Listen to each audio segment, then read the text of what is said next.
on those last two offensive possessions? Did you like the looks that Powell got? Oh, the first one, I like he got to the basket, missed it off the rim. I like the fact that he went back and got his own rebound. Now, well, there were a lot of hands in there, a lot of slapping going on. I'm sure there was, but we just got to play through situations like that.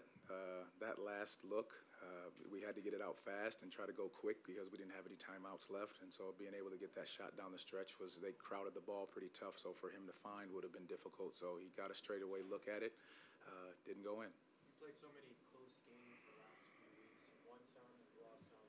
Do you feel like playing in all these tight games could be a major benefit down the road? It definitely is a major benefit, learning how to compose yourself and keep your poise in these situations, understanding what we want to do in these late game scenarios, the looks we need to get, the communication we need to have, both offensively and defensively. But you got to tip your hat to the Miami Heat in the way in which they played. With the intensity, the focus, and the physicality. Mose, how tough is the decision in that moment to decide whether or not you're going to use the timeout for the challenge?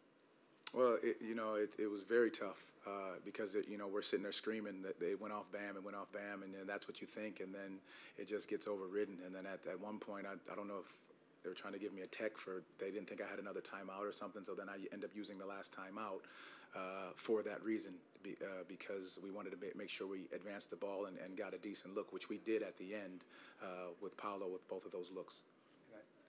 Obviously, you wanted to go a different way. I understand that, but a 99-96 game, we don't see these anymore in this league. Is this kind of what a Heat Magic game should be? Would you really expect kind of, even with both sides missing key guys, would you expect anything less given how much defense is emphasized in both of your locker rooms? No, that's what it's supposed to be. I think the physicality, the toughness, we hit, they hit, it's supposed to be like that. I mean, for our guys to be a part of this and recognize what they need to do, and we're not even going to get into, the real thing is that we go 12 for 20 from the free throw line, so you don't give yourself an opportunity there. So you have a chance to get the game if you knock your free throws down and you don't put yourself in that situation. Is Jalen Suggs dealing with that illness that's going around? What did you make of the fight from him? I mean, I came in late. Just what did you see from his effort despite obviously being sick? I mean, he's very far under the weather, and his ability to fight through and to try to push through for his team is something that you have to keep tipping your hat to him for, because that's what he wants to do. He's going to fight no matter what. Being able to trust him down the stretch defensively to come and make a big play, which he ended up doing down the stretch. We know this. We know that that illness is kind of going around the team. What does it still say about this group, that they're still fighting, that they're still trying to find their way, and how do they find that will through this period for however long it lasts? This group does not quit, and they won't. They're a group that will continue to band together, fight no matter what the circumstances are, because we've constantly talked about we're not making excuses for anything. Yes, we have guys sick, we have injuries, we have guys hurt, and so do they. And so at the end of the day, when you lace them up, you've got to be ready to go and give everything you have. And this group absolutely gives everything they have every single time they touch the floor. Coach, instead of the loss, how important is to have such an experienced player as Joe Ingles? He has a great game tonight.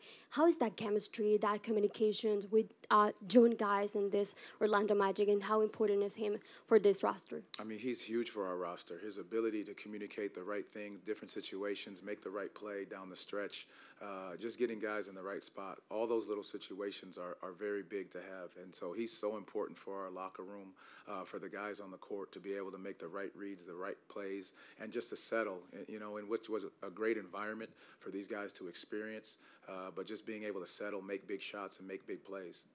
This is one heck of a back-to-back. Obviously, not only do you have to fly halfway across the country tonight, but they're playing as well as anybody right now. How do you look at the challenge of the next 24 hours? We just, different bodies. Hopefully we get some bodies back, healthy. Hopefully we can sleep on the plane and then get a good night's rest, as we get into Oklahoma City. But again, these guys will battle no matter the circumstances. We will not use that as an excuse. You come out ready to play, knowing what you're, facing in Oklahoma City, who's playing great basketball right now. Our coaches will have a great game plan for these guys to be ready to step in and go play. Last game, Markelle played the final 6 minutes of the first and then the final 6 of the third. Tonight it was kind of like that, but he was still on the floor to start the fourth. Is it just tough, him being under a minutes restriction, trying to get as much out of him? Well, he's going to play as hard as he can for the minutes that he has. And being able to do that is part of getting him back in the full game type condition, but just also not overdoing it, because we have to make sure that we're looking out for these guys for the long haul more than it is just these quick moments because, again, part of their career. Part of us staying healthy down the stretch because it is more of a marathon than it is a sprint right now. And our guys, this one stings and it hurts. But again, it's also the lessons that a young team is going to continue to learn as we get through this.